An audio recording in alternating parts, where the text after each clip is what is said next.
Olá, gente querida do coração verde e amarelo, mais um Jornal Foco do Brasil, compromisso com a verdade, começando bem a semana, perguntando de qual lugar maravilhoso do Brasil ou do mundo você nos assiste nesta edição do Jornal Foco do Brasil. Conte pra gente, deixe a sua opinião, participe do chat ao vivo e sempre é importante lembrar, veja se o sino de notificações está ativado. Vamos agora às notícias desta edição. Em uma segunda-feira onde muita gente ficou perdida. Queda no WhatsApp, Instagram, Facebook, instabilidade em outras redes sociais. Teve gente que simplesmente não teve muito o que fazer na segunda-feira. Mas o presidente Jair Bolsonaro seguiu o seu trabalho cumprindo a agenda nesta segunda no Rio de Janeiro, onde participou de eventos da Marinha do Brasil.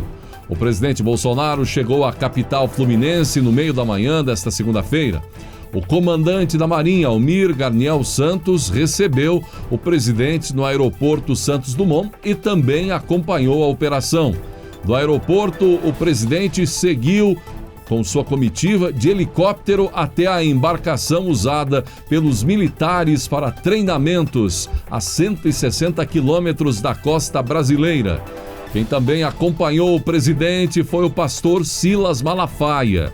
Antes dos eventos, até um vídeo foi compartilhado por Malafaia, onde ele aparece ao lado do presidente Jair Bolsonaro. Olha aí, gente! Estou aqui com o presidente. Aí, vamos embarcar.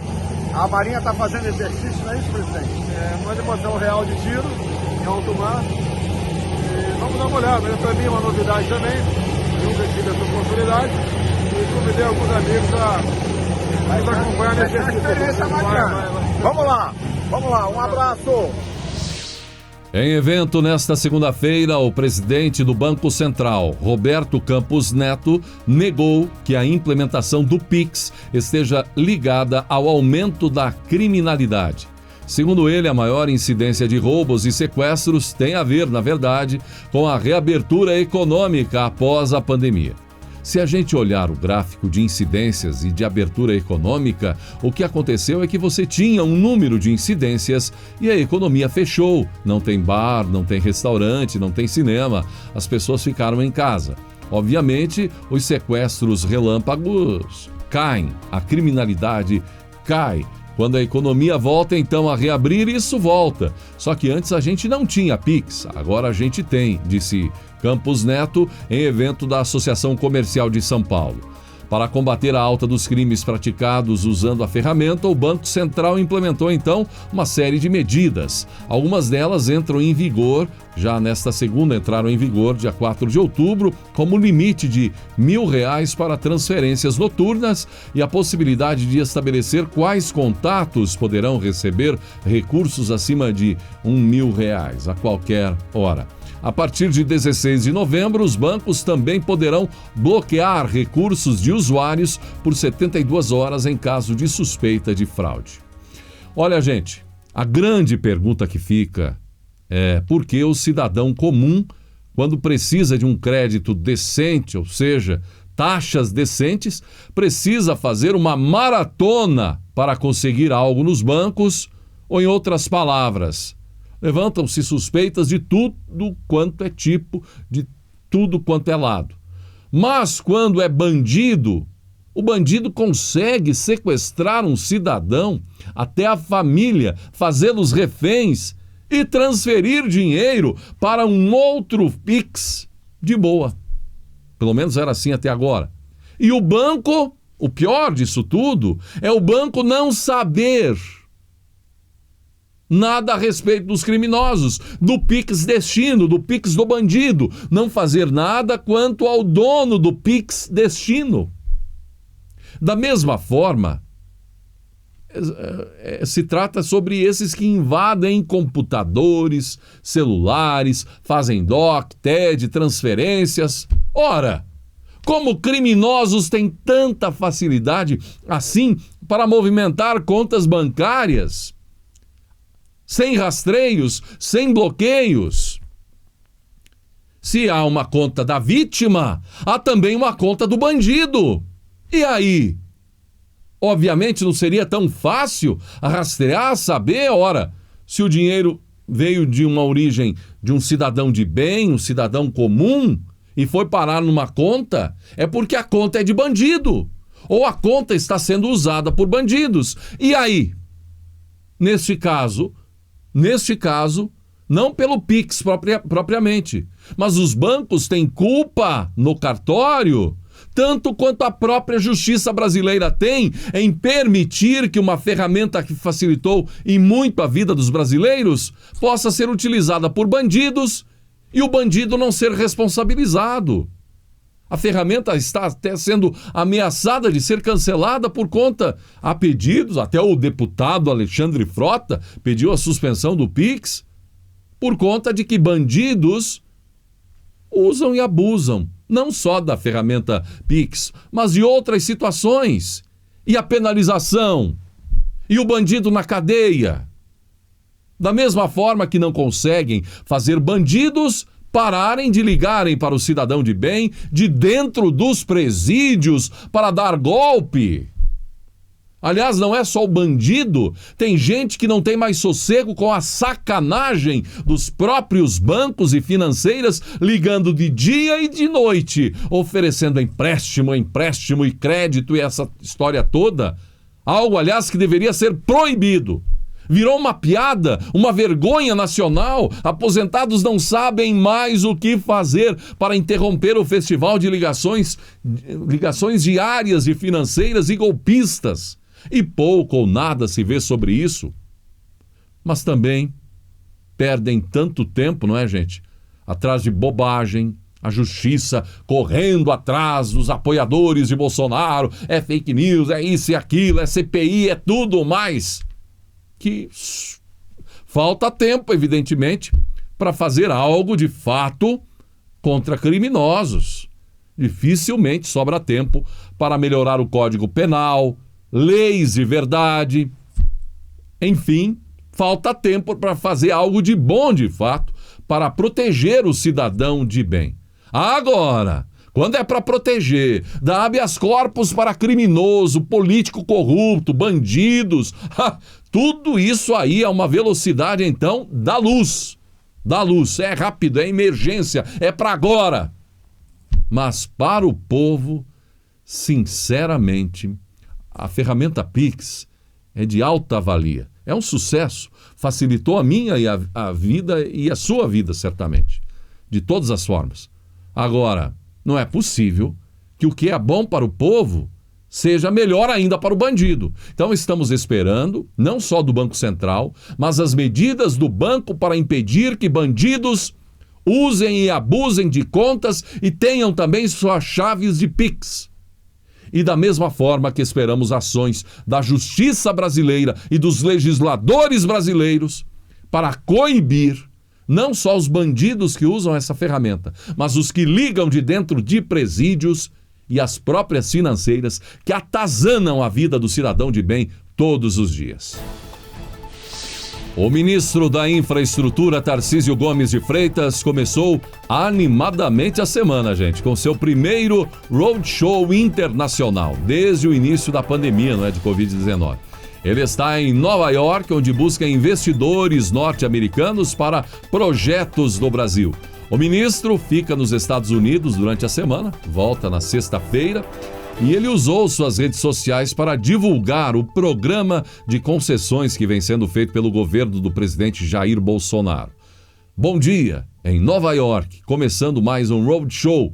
Nos próximos 5 dias, converso com mais de 50 grupos de investidores sobre o maior programa de concessões de ativos de infra do mundo. Nenhum país fez o que o Brasil, do governo do presidente Jair Bolsonaro, fez. E o melhor ainda está por vir, escreveu ele em sua conta no Twitter, onde também postou um vídeo diretamente de Nova York. Nós estamos aqui em Nova York, onde a gente começa mais um roadshow. Vamos apresentar para os investidores do mundo inteiro, e serão mais de 50 grupos em 5 dias de reunião, o nosso programa de infraestrutura, que já é um sucesso. Nenhum país do mundo em 2 anos e meio fez o que nós fizemos.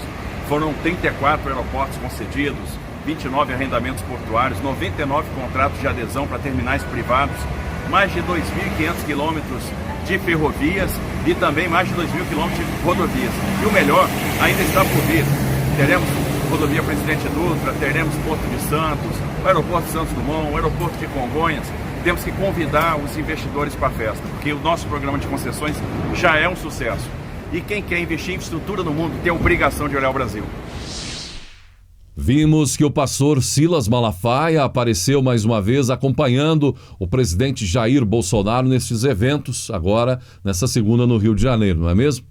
Isso em um momento onde o nome do pastor começa a aparecer em especulações entre os possíveis nomes para candidatos a vice-presidente na chapa de Jair Bolsonaro nas eleições de 2022. Você sabe, já estamos agora a menos de um ano das eleições. 2 de outubro de 2022, as eleições acontecem. Então, já estamos a menos de um ano. A possibilidade de Silas Malafaia como vice de Bolsonaro está sendo motivada por aliados do pastor evangélico. E, inclusive, o presidente Jair Bolsonaro até tem demonstrado sinais de que gosta da ideia. Tem sentido a lealdade do pastor evangélico, que não se cansa de defender o presidente veementemente nas redes sociais.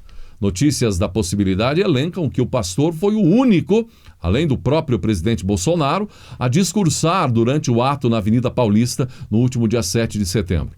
Silas Malafaia já disse não ter tal pretensão, mas não descarta a possibilidade.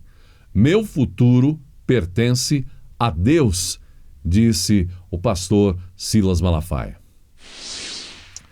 Uma adesão pleiteada pelo governo brasileiro por meio do Ministério da Ciência, Tecnologia e Inovações foi finalmente atendida e comemorada pelo ministro Marcos Pontes.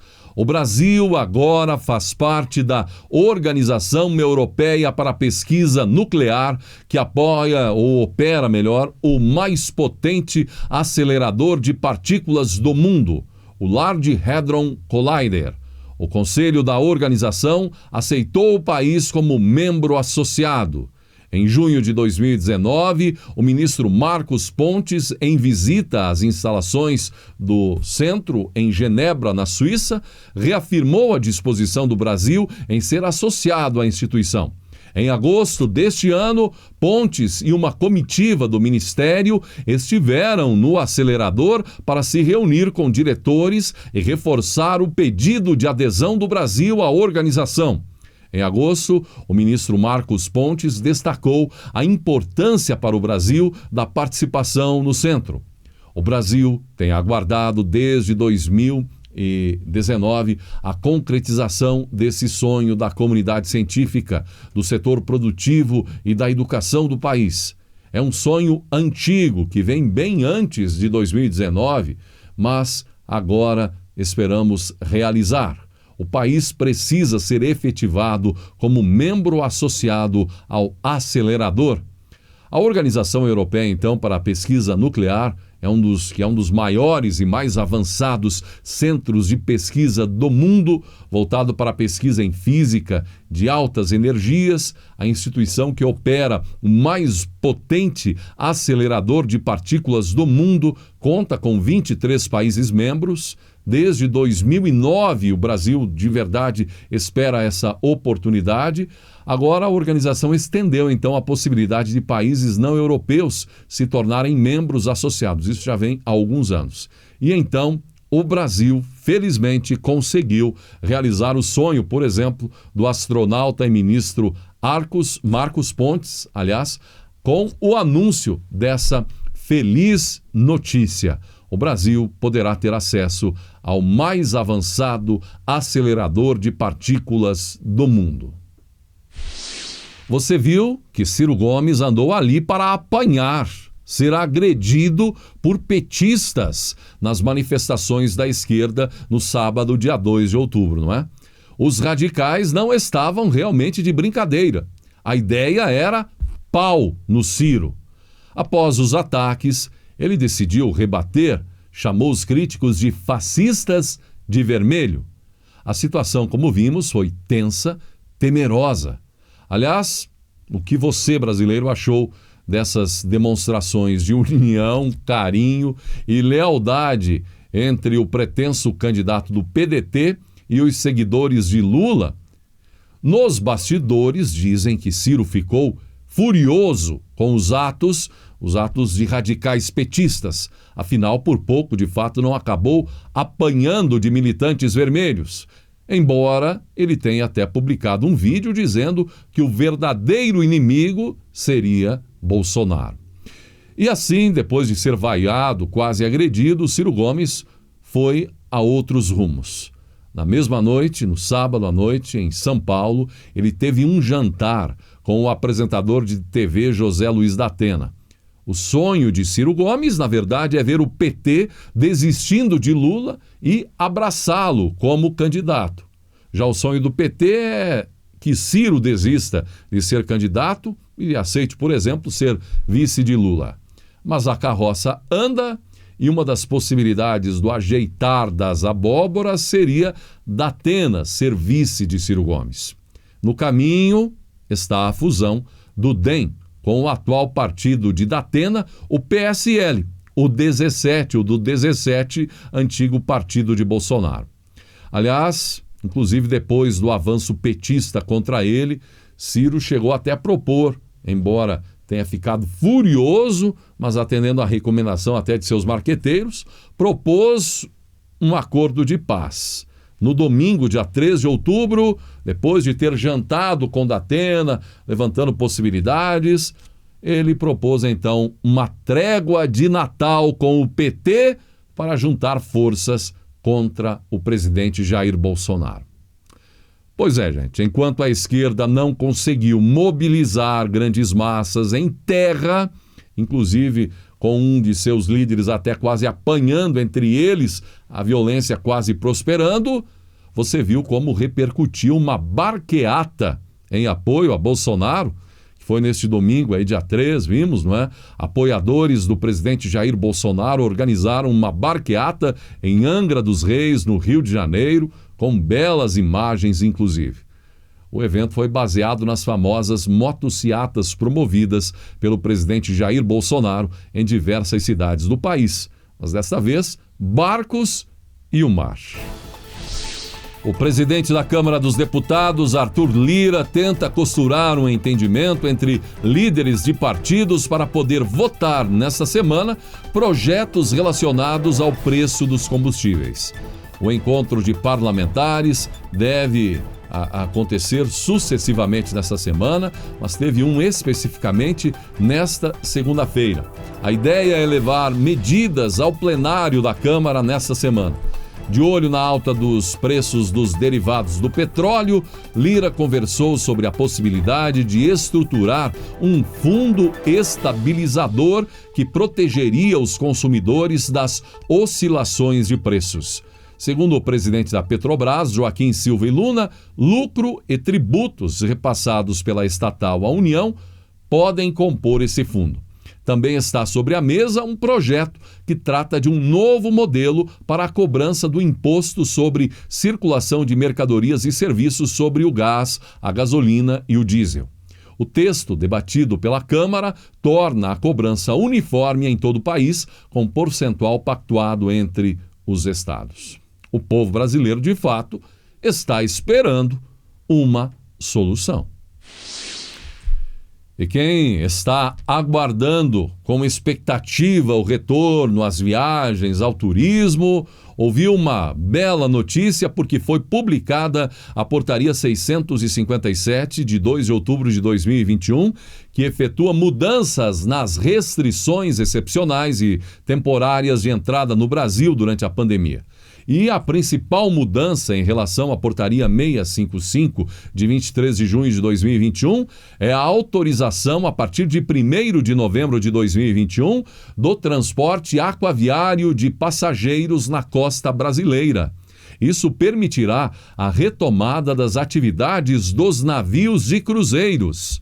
A permissão abrange exclusivamente a costa brasileira, ou seja, continua proibido o transporte aquaviário de passageiros do Brasil para outros países e de outros países para o Brasil. Então seriam cruzeiros na costa brasileira, exclusivamente por aqui. A autorização está condicionada à edição prévia de portaria pelo Ministério da Saúde, que deve dispor sobre o cenário epidemiológico, a definição das situações consideradas surtos de Covid-19 em embarcações e as condições para o cumprimento de quarentena de passageiros e de embarcações, e a edição de um plano de operacionalização no âmbito do município e do estado, que estabeleça as condições para a assistência em saúde dos passageiros desembarcados em seus territórios e para a execução local da vigilância epidemiológica. De toda forma, é uma boa notícia, sinalizando o sucesso, sobretudo, da campanha de vacinação contra a Covid-19 no Brasil. Sucesso brasileiro, o país está entre os que mais vacinam, 4º lugar no mundo em doses não aplicadas, e estamos vendo dia após dia essa sinalização positiva na sua vida, na vida da gente, não é? Em todo o país. Que bom tudo isso.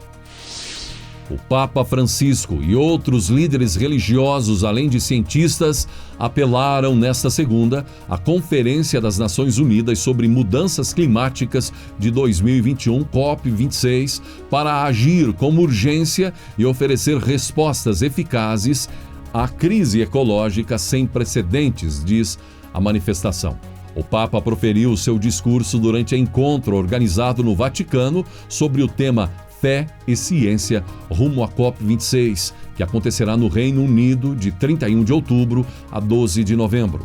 Cerca de 40 líderes religiosos e uma dezena de cientistas assinaram o documento que foi apresentado pelo Papa Francisco à presidência da conferência. No documento, eles pedem que o mundo chegue a 0 emissões líquidas de carbono o mais rápido possível para limitar o aumento da temperatura média global a 1,5 grau acima dos níveis pré-industriais.